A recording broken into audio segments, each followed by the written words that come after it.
વડોદરાની સયાજી હોસ્પિટલમાં ચાંદીપુરા વાયરસને લઈને હાઈ એલર્ટ।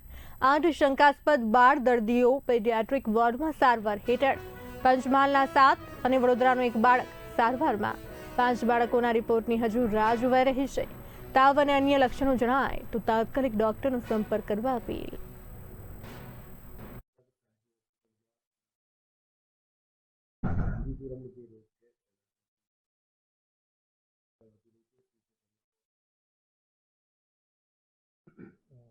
ચોમાસાની સિઝનમાં આ રોગ ચાંદીપુરા વાયરસના લીધે થતો રોગ છે।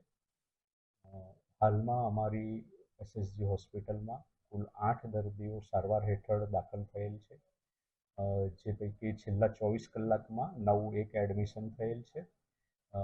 8 પૈકી 5ના રિપોર્ટ હજી બાકી છે, જ્યારે અન્ય 3ના રિપોર્ટ આવ્યા છે જે નેગેટિવ છે।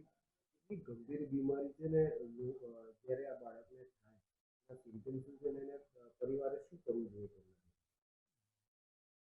આ રોગમાં સૌપ્રથમ તો તાવની કમ્પ્લેન રહેતી હોય છે, ત્યારબાદ ઝાડા ઉલટીની કમ્પ્લેન રહેતી હોય છે, અને જેમ જેમ આ રોગની લક્ષણો અસર વધુ થાય તેમ મગજ પર અસર થઈ અને મગજના જેમ યાદશક્તિ જવી, ખેંચ આવવી, બેભાન થવું, આવા લક્ષણો પણ જણાઈ આવતા હોય છે।